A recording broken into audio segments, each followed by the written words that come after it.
guys, what's up? Welcome back to the channel. Welcome back to a new video. So I'm kind of going to just do a little bit of a wash and talk, wash, garage chat, whatever you want to call it. I'm not putting any mods or anything on it, but I am doing my wash. I haven't washed the car in 3 weeks, so it's been a while. It's pretty dirty.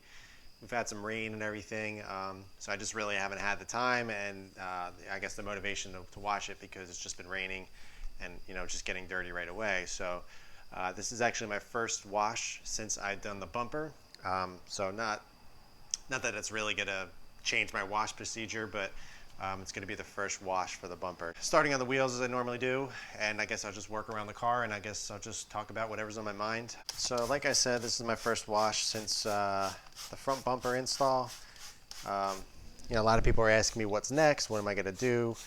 And the main thing that I would like to do are the brakes. I mean, I already do have the Brembos, obviously, but I'd really like to do, a custom color. I'd love to get the 2018 plus, the Brembos with the 6-piston up front. And I think it'd be really cool and just do a custom color, kind of go with the theme of my car. But those people are asking so much for them right now. People are asking, I think, $4 or $5 grand for a full set, which is crazy. You can get an aftermarket set that's actually much better than the stock Brembos for cheaper than that, or at least around that. So I don't know. There's really no other need to upgrade the Brembos other than just to, do a custom color and just kind of upgrade it to the most recent one. But that's kind of what I'm looking at next. I'm also looking at finally doing the hood. I think I decided on the VIS Racing or VIS Racing, whatever you call it. So I'll probably do that. Now, as to when I'll do that, I don't know. I mean, sporadically searching, and by sporadic I mean looking every day of what to do next. I have a small thing coming in this week, I believe tomorrow. So I'll have a video on that once it comes in. I'll go over the whole thing, the install, and kind of show you guys what I picked out. But I think it's gonna be a cool little addition to the car. But otherwise, I'm still battling with that, going to the next stage in power. And I started really questioning, how long do I plan to keep this car? How much more time and money do I plan on putting into it? And that's a really big question, because you don't want to dump another $5 grand or so into a car that maybe you're not planning on keeping for that much longer. So I started questioning, how long do I want to keep this car? What's my purpose for it? What do I want to do? And do I feel like going to something new soon, or hanging on to this for a little while longer? And just kind of getting the gears turning. And ultimately, I'm not really planning on selling this right now, but I definitely see myself, wanting to go to something new soon. And I know a lot of people are going to be asking when is soon, but I really don't know. Time will tell. Either way, I'm planning on not selling it, over winter, because that's just a bad time to sell cars, and it's a good time to buy cars because prices are normally cheaper. But I don't know. I'll kind of reevaluate where I am at and just kind of where my mindset is in the spring.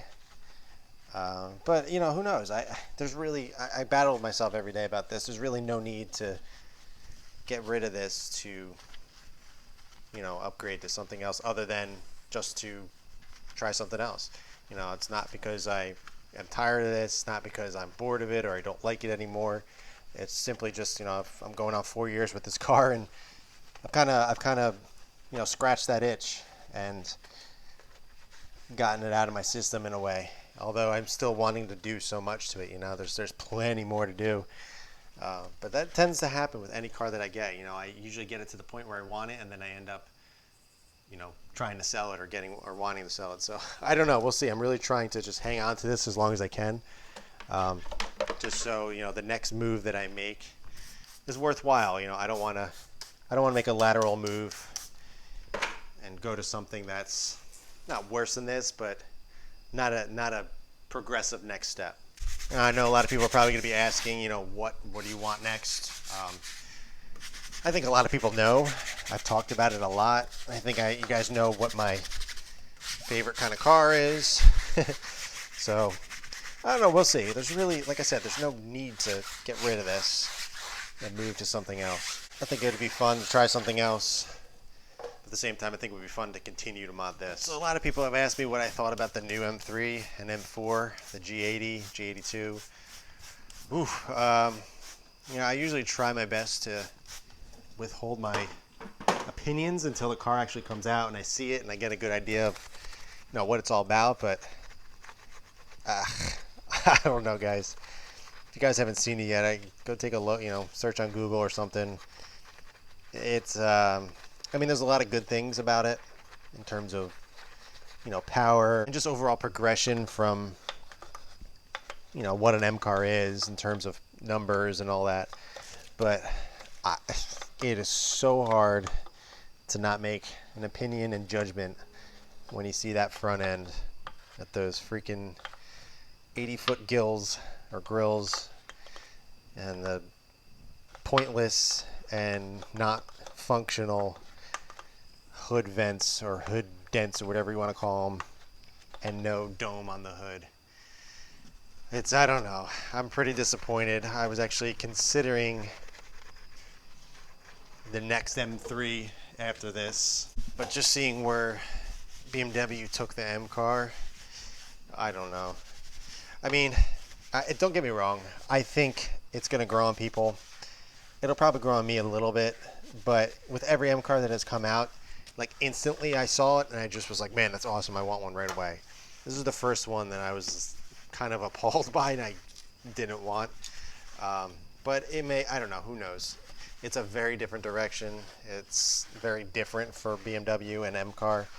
So it should be interesting to see where it goes. I'm sure people will buy the heck out of it. And I'm sure once I see them on the road and eventually modified, I might have a different opinion, but for right now, a G80 or G82 is definitely not in my future. Now an E90 or an F80, that's definitely something I'm considering. You know, those cars are two cars that I've always wanted, the E90 especially, ever since I sold my E46 M3. That was a car that I wanted to always get into next, but I just never did. I never pulled the trigger on one, and it was never right time. So right now I am considering that or an F80, depending on how the prices go and seeing how things go once the G80 releases. But right now they're pretty reasonable in terms of, you know, what you get for the money. They're still pretty pricey though. You're still, you know, looking at 50s, 60s for something that I'd be interested in, which is, I mean, it's a lot of money, no question, but it's for what you get in terms of power and, you know, the actual technology and everything. It's a lot of car. But there's obviously other cars I'm considering, GT 350, which is really nice. It's got a great sound, V8. I've been wanting a V8 for a long time and I never owned one, so going to a V8 would be pretty fun. But I don't know. There's a lot of cars I'm considering moving to, but I'll tell you what, the G80, M3, M4 is not it. At least not right now. You know, maybe when they do the LCI updates, they'll change it up a little bit. It might be a little bit better. I doubt it, but you never know. So let's talk about, I guess, future plans for this car, if I do plan on keeping it longer. Minus the brakes and the hood and the cosmetic stuff, you know, the simple things. I think, you know, obviously the next stage for me would be going to, you know, stage 3, if you want to get technical, you know, stage 3, E85, flex fuel, that kind of stuff. And it's definitely on my mind. You know, but I'm having a hard time because I don't think the car needs more power for the street and what I use the car for. You know, I'm stage 1 plus. If you guys don't watch my videos, you know, I have a Bren tune with the Cobb Redline carbon fiber intake, and it drives awesome. Obviously, it's not the fastest car in the world, but for the street and for what I use it for, which is just daily driving and, you know, spirited drives once in a while, it gets the job done. I think it's plenty fast. I think it's more than capable for what, like I said, for what I use the car for. So I really don't need more power, but you know, there's obviously the want to do that. I think it'd be fun just to see how this car would feel with a little more power, and just to do it, you know, just to say that I kind of exerted all my wants for this car. Let's see, the problem or issue, I wouldn't really call it an issue, but the thing with me is if I go to that next stage in power, you know, it's like 5-6 grand. And you know, most people will think, why don't you just do a downpipe and and soon. But with the V8 chassis, you have to do all the fueling upgrades in order to do it properly. I mean, yes, you can get away with just doing a downpipe, but the stock injectors are already basically maxed out on my current, stage 1 plus. With the V8 chassis, the actual parameters and the tolerances are much tighter and smaller than the GR. The previous gens, you're able to just throw a downpipe on and the car will be pretty much happy. Fueling upgrades is obviously recommended, but it's not as needed as it is with this one. For me, I'd be doing a catted downpipe, injectors, fuel pump, fuel rails, fuel lines, fuel pressure regulator. I would finally do my AOS. I would do the cylinder floor cooling mod. I probably forgot something here or there, but basically everything full bolt on. Oh yeah, front mount intercooler. So I'd be doing everything, full bolt on, STI, flex fuel, all that. So it's pricey. It's a lot of work. The car would have to obviously get retuned and all that. So it's a lot of commitment, and it's not as easy as you think it may be. In turn, for me, I work a full-time job. I'm a husband, a dad. I got a lot of stuff going on in my life, and just dedicating that time to getting all that done is, it's a lot of time and a lot of obviously money. So it's a hard sale for me. Is it? Yeah, I mean, obviously it's going to be worth it. There's no question about that. But I just want to make sure that I'm both financially and physically and mentally ready to take that next step. And obviously, doing all those extras also puts a higher risk of doing something to the motor. So, is it worth risking the integrity of the car if I'm only going to keep it for another, couple months or a year or whatever? Is it really worth it? So, I mean, most people will probably say yes, but to me, I'd rather put that extra money towards a new car or new mods to the new car or something like that.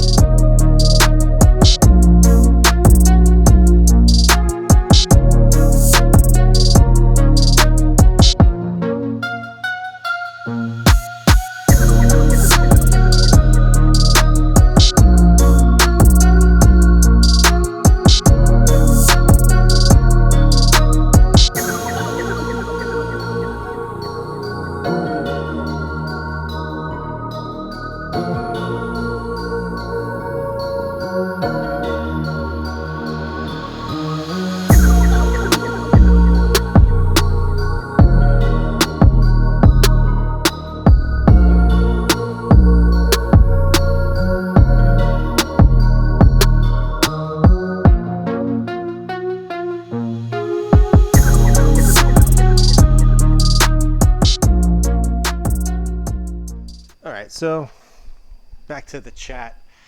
There's also a lot of things that I want to do to the garage as well. I have a pretty nice setup for now, but it's just a temporary, just a phase until I'm able to do what I really want, which is I want to do nice flooring. I want to finish the sheetrock in here because right now the sheetrock in the garage is only the parts that are touching the house. I'd like to finish the sheetrock, paint it, make it nice, do some better lighting in here. The lighting in here is pretty good. It's just a basic Amazon linkable LED lights, which are really bright, by the way. It's really cheap. I think it's only like $50 or so for 8 of them. It's in the description below if you guys are interested. They're really, they're cheap. and they work really, really well. So it's a great solution, temporary solution, but I would like to get some, proper lighting in here. I'd like to do some nice, or more cabinets at least. Just make it an actual nice place to be. Not that it's not right now, but a nicer place. I spend a lot of time in the garage, and I love to make it more of like a room, just a place to actually really hang out in and enjoy my time. It doesn't feel like a garage.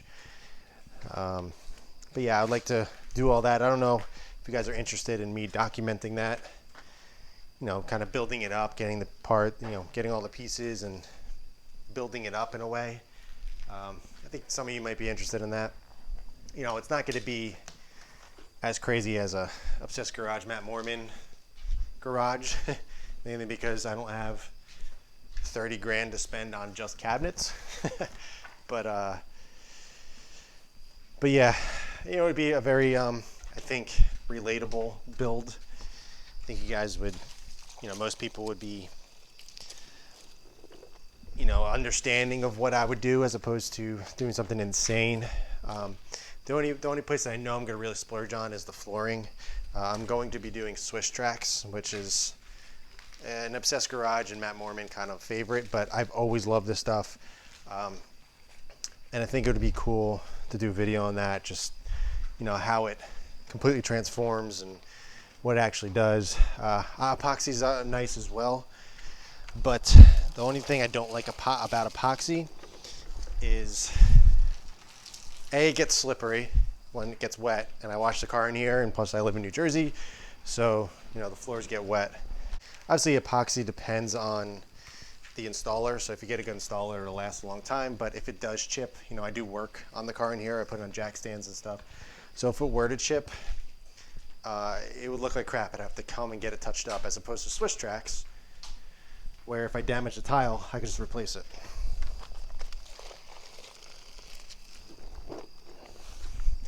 Another really nice thing about Swiss tracks is if I ever moved, went to a different house, different garage, whatever, all I have to do is just pick it up and move it, as opposed to an epoxy, which costs pretty much around the same price as doing Swiss tracks. Really nice to be able to kind of just pick it up and bring it with you. You have an instant nice garage, a nice garage flooring right away. I think it would be kind of a cool series that you guys might be interested in, just kind of seeing it. Building a garage in terms of what I think is a perfect garage. But who knows? It's expensive, obviously. But, I don't know. I'm kind of debating which route to go with now. Do the power mods on the STI, or, do the garage mods or something. I don't know. Also, another, I guess, thought or direction my mind is going is keep this car and keep it as either the daily, and then get, a cool, fun project car or track car, kind of weekender, and build that, or make this car the fun car, leave it as a garage queen and leave it in the garage and only take it out on nice days and stuff. And then getting like a, practical daily, like, I don't know, a Tacoma or a GTI or something simple like that, nothing too over the top. Ideally, getting a Tacoma or some type of truck would be more usable, because we don't have anything like that right now. We just have this car and the Outback.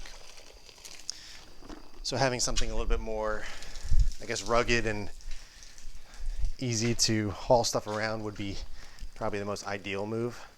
So I'm kind of just basing it on, for once in my life, I'm slowing down and taking my time with it, as opposed to just making a decision and going with it right away. And then, I want to make sure whatever move I go with is the right move, and I'm not going to regret selling this or making the next move, whatever it may be. I just want to make sure I'm doing it the right way, and then I'll be happy with my decision for years to come. I finished washing the car, rinsed it down and everything, did my typical sheeting process. Now I'm just going to dry the car with some bead maker. paint's holding up really well. I haven't detailed this in, our last actual paint correction was May of 2019, so it's been like a year and a half. It's probably due for, you know, a minor paint correction, but I mean it is in certain spots, but it's really not that bad. And I don't want to wait until it gets terrible, which I don't think it will, because just the way I keep my car. But ideally, I'd like to do it some point soon, so I can do a video series on that if you guys are interested in seeing kind of my process and how I detail and everything. But either way, the paint's holding up really well. It's still very, very smooth, which is surprising for Subaru paint. Subaru paint tends to, everything sticks to it and it gets very crusty and sandpaper feeling very quickly. But I'm gonna go ahead, dry the car up, then we can wrap this video up. There's not really much more that's on my mind other than what I already discussed. I think I got my venting and my therapy out. So it's nothing too exciting. It's not, hey, I have all this stuff coming for the car, because I don't. You know, I thought about changing the exhaust or something and do a video on that, but there's really no need. I'm just happy with everything. So it's a matter of just kind of dialing in certain things and, you know, doing the little intricate, little small details that I've been planning on doing for a while. But otherwise, yeah. So let me finish drying this up, do all the door jams and everything. Maybe I'll get a few clips or something of, you know, doing this for some B-roll or something. I don't know. But yeah, let me go ahead, dry this up, and then I'll wrap this video up.